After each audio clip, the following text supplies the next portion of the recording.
नमस्कार जोहार, मैं राजू और आप देख रहे हैं 24 झारखंड न्यूज। चलिए जानते हैं झारखंड की सुबह से लेकर शाम तक की तमाम बड़ी खबरों को। सड़क हादसे में रांची के 4 लोगों की मौत, तेज रफ्तार कार के उड़े परखच्चे। झारखंड की राजधानी रांची में सड़क हादसे में 4 लोगों की मौत हो गई है। तेज रफ्तार कार के बिजली के पोल में जोरदार टक्कर मारने के कारण यह हादसा हुआ है। कार पलटने से ड्राइवर समेत सभी 4 लोगों की मौत घटनास्थल पर ही हो गई। सूचना मिलते ही पुलिस मौके पर पहुंची। इसके बाद स्थानीय ग्रामीणों के सहयोग से इन्हें रिम्स भेजा गया। डॉक्टरों ने सभी को मृत घोषित कर दिया।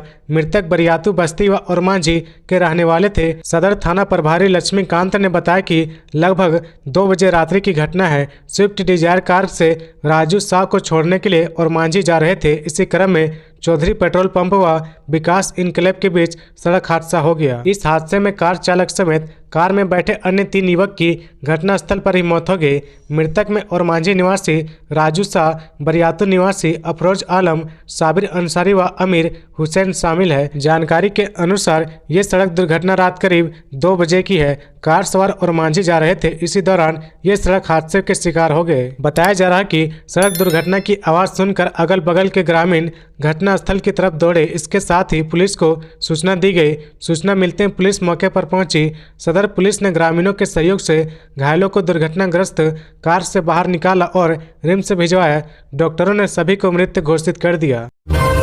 जेटेट नियमावली में फिर होगा बदलाव। दूसरे चरण में 24,000 शिक्षकों की होगी नियुक्ति। राज्य में झारखंड शिक्षक पात्रता परीक्षा जेटेट नियमावली में फिर बदलाव होगा।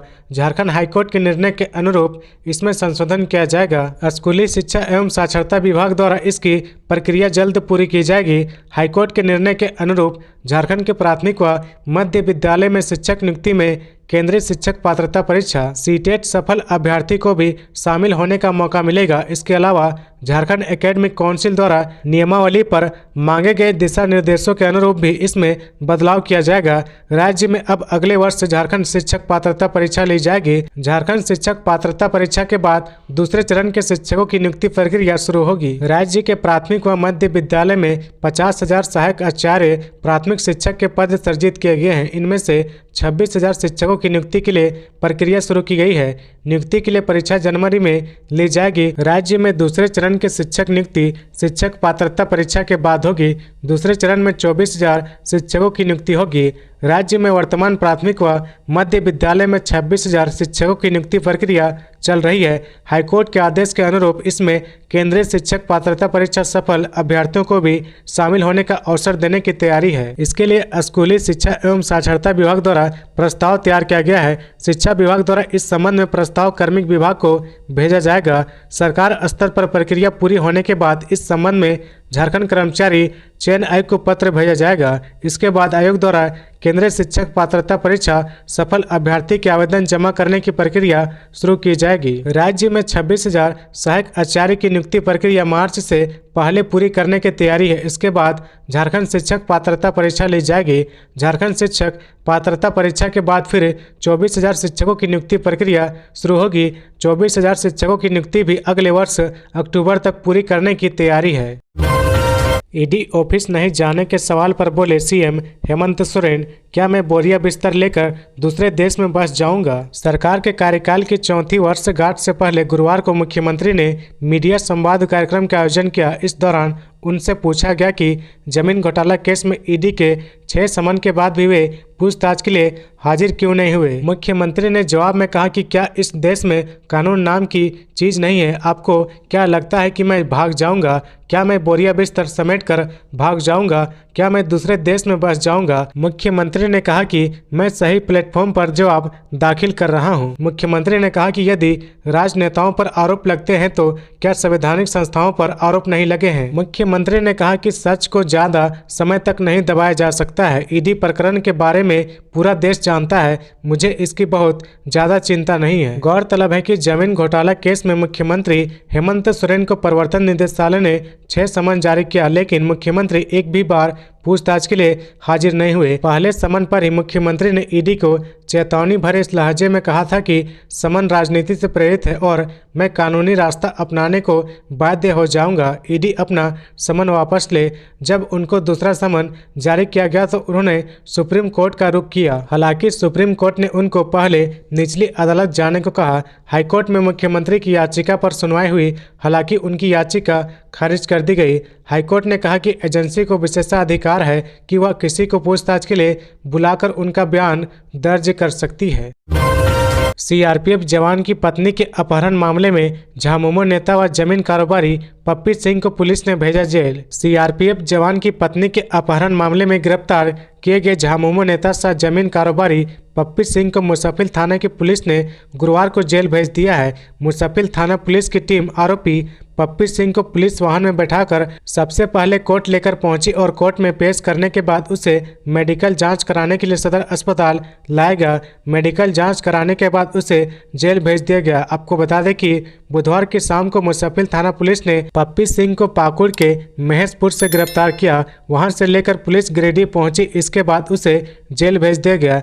झामुमो नेता सह जमीन कारोबारी पप्पी सिंह के सदर अस्पताल पहुंचने के बाद काफी संख्या में शहर के लोगों की सदर अस्पताल में भीड़ उमड़ पड़ी। इस दौरान लोग पप्पी सिंह की इस करतूत की चर्चा कर रहे थे।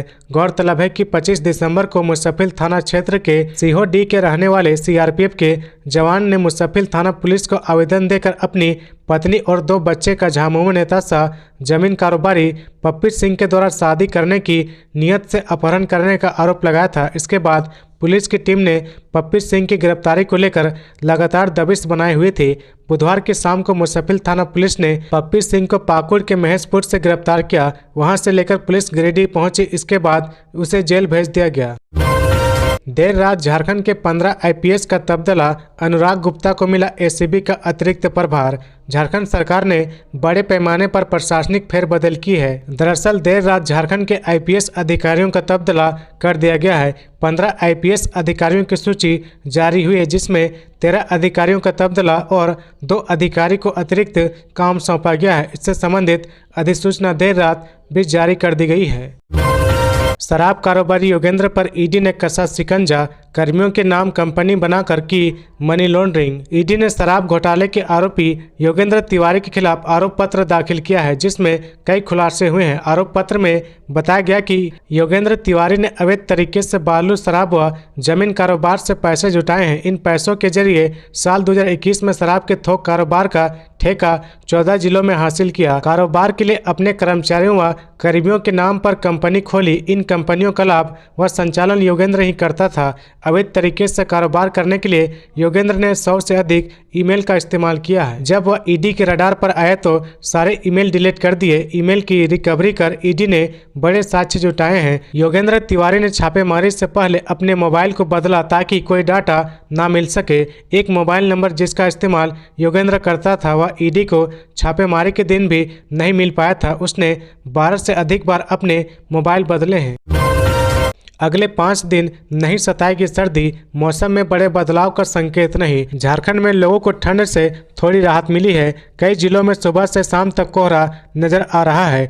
राज्य में हवा का रुख फिलहाल शांत है। सर्दी राज्य के कुछ हिस्सों में ज़्यादा पड़ रही है तो वहीं न्यूनतम तापमान अब भी सामान्य से नीचे है। मौसम विभाग के अनुसार अगले 5 दिनों तक मौसम का मिजाज थोड़ा नरम रहेगा।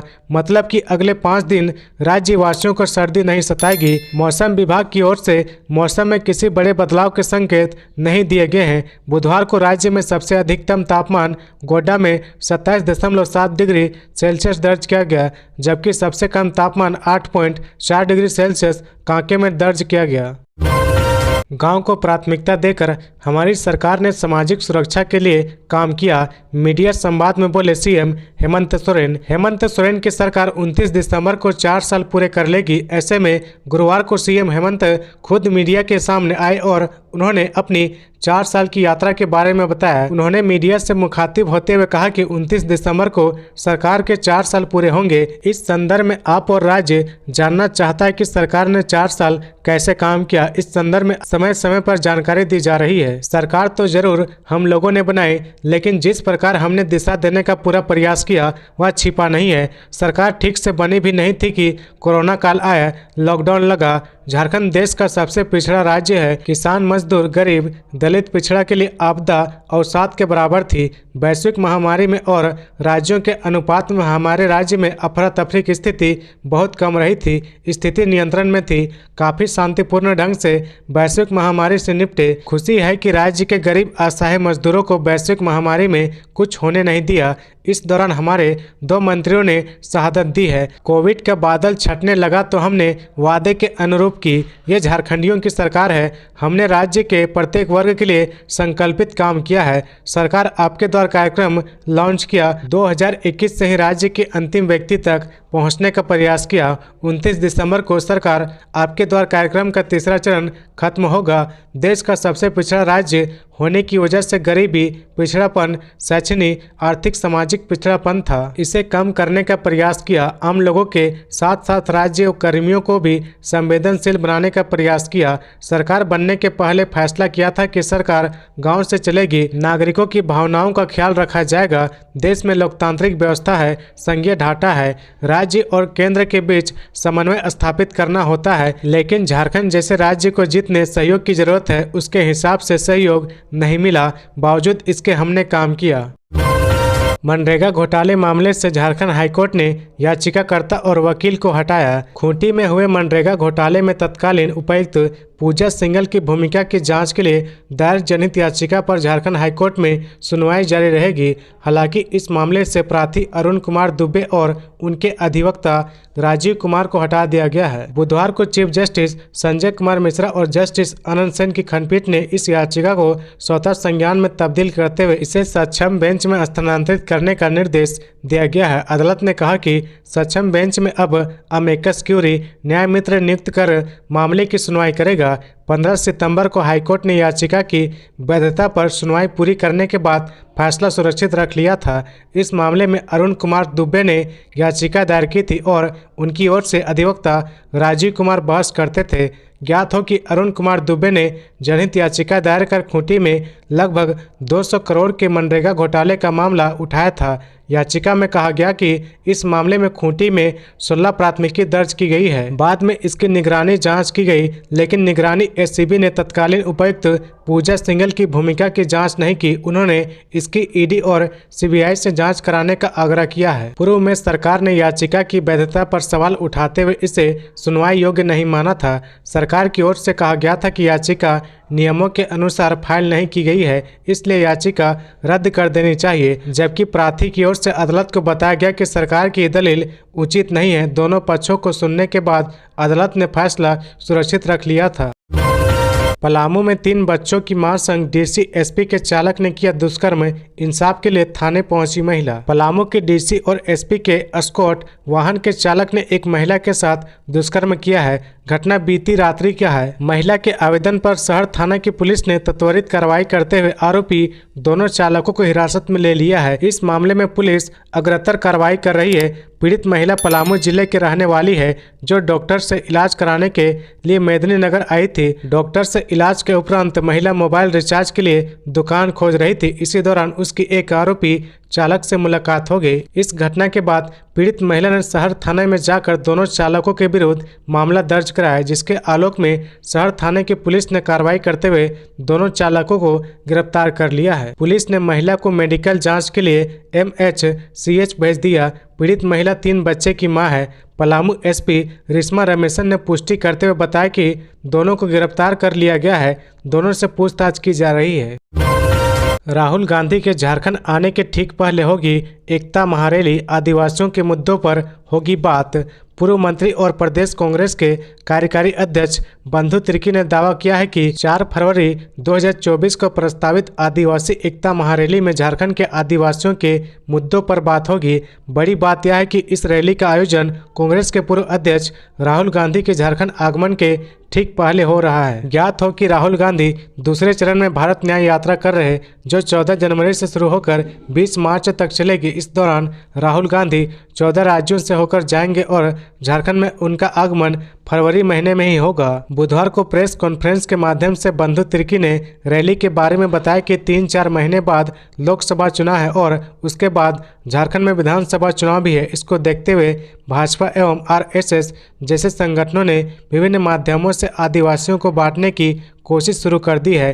डिलिस्टिंग भी एक ऐसे ही कार्रवाई है। कांग्रेस नेता ने कहा कि पूरे प्रदेश में आदिवासियों की जमीन लूटी जा रही है। इस पर कहीं न कहीं भाजपा समर्थित संगठनों ने मौन धारण किया हुआ है।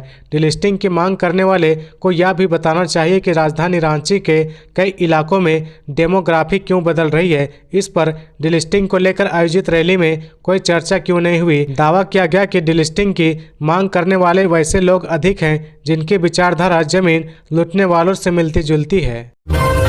लोगों को मिली बड़ी सौगात, गिरिडीह रांची एक्सप्रेस अब मधुपुर से खुलेगी। गिरिडीह रांची एक्सप्रेस अब मधुपुर से खुलेगी। गोड्डा सांसद डॉक्टर निशिकांत दुबे के अनुरोध पर रेल मंत्री अश्विनी वैष्णव ने इसकी मंजूरी दी है। रेल मंत्रालय ने गिरिडीह रांची एक्सप्रेस का मधुपुर स्टेशन से विस्तार करते हुए समय सारणी भी जारी कर दी है। यह ट्रेन चालू होने से देवघर जिले से कोडरमा व हजारीबाग के लिए पहली सीधी ट्रेन मिल जाएगी।